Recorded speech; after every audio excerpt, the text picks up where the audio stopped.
നമസ്കാരം, മലയാളി വാർത്തയിലേക്ക് സ്വാഗതം. ലാൻഡ് ചെയ്യാൻ ശ്രമിക്കുന്നതിനിടയിൽ നിയന്ത്രണം നഷ്ടമായി കെട്ടിടത്തിലേക്ക് ഇടിച്ചു കയറിയ ചെറുവിമാനം കത്തിനശിച്ചു. 2 പൈലറ്റുമാർക്ക് ദാരുണമായ അന്ത്യവും സംഭവിച്ചിരിക്കുകയാണ്. അമേരിക്കയിലെ ഹോമോലുലു വിമാനത്താവളത്തിന് സമീപമുണ്ടായ അപകടത്തിലാണ് പരിശീലന വിമാനം കെട്ടിടത്തിലേക്ക് ഇടിച്ചു കയറി കത്തിനശിച്ചത്. ഡാനിയൽ കെ ഇനായു അന്താരാഷ്ട്ര വിമാനത്താവളത്തിൽ ചൊവ്വാഴ്ച ഉച്ചകഴിഞ്ഞാണ് അപകടമുണ്ടായത്. അപകടത്തിന് പിന്നാലെ വിമാനത്താവളത്തിലും പരിസരത്തും വലിയ രീതിയിൽ കറുത്ത പുക നിറഞ്ഞിരുന്നു. കമാഗ എയർ സെസ്ന 208 പരിശീലന വിമാനമാണ് വിമാനത്താവളത്തിന് സമീപത്തെ ആളൊഴിഞ്ഞ കെട്ടിടത്തിൽ ഇടിച്ചു കയറിയത്. പ്രാദേശിക സമയം ഉച്ചകഴിഞ്ഞ് 3:15 അപകടം. ചാർട്ടേഡ് വിമാനം അല്ല, പരിശീലന വിമാനമാണ് അപകടത്തിൽപ്പെട്ടത് എന്നും വിമാനത്തിലുണ്ടായിരുന്ന 2 പൈലറ്റുമാർ കൊല്ലപ്പെട്ടതായുമാണ് വിവരം.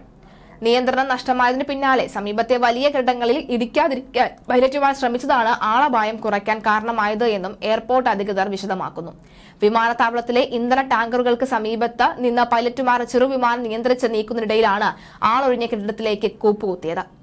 സംഭവത്തിൽ ഫെഡറൽ ഏവിയേഷൻ അഡ്മിനിസ്ട്രേഷൻ അന്വേഷണം പ്രഖ്യാപിച്ചിട്ടുണ്ട്. വളരെ താഴ്ന്നു പറന്ന വിമാനം ആടി ഉലഞ്ഞ് ആളൊഴിഞ്ഞ കെട്ടിടത്തിലേക്ക് ഇടിച്ചു കയറി കത്തി നശിച്ചതായാണ് സംഭവത്തിന് ദൃക്സാക്ഷികൾ വിവരിക്കുന്നത്. വലിയ രീതിയിൽ തീ ഉയർന്നുവെങ്കിലും സമീപത്തുള്ള കെട്ടിടങ്ങളിലേക്ക് തീ പടരാതെ നിയന്ത്രിക്കാൻ അഗ്നിശമന സേനയ്ക്ക് സാധിക്കുകയായിരുന്നു.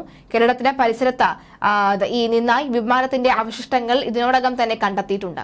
കാർഗോ വിമാനങ്ങളും ചാർട്ടേഡ് വിമാനങ്ങളുടെയും സർവീസ് നടത്തുന്ന സ്ഥാപനത്തിന്റെ വിമാനമാണ് അപകടത്തിൽപ്പെട്ടത്. എന്നാൽ അപകടത്തിൽ കൊല്ലപ്പെട്ട പൈലറ്റുമാരുടെ പേരുവിവരങ്ങൾ ഇനിയും പുറത്തുവിട്ടിട്ടില്ല.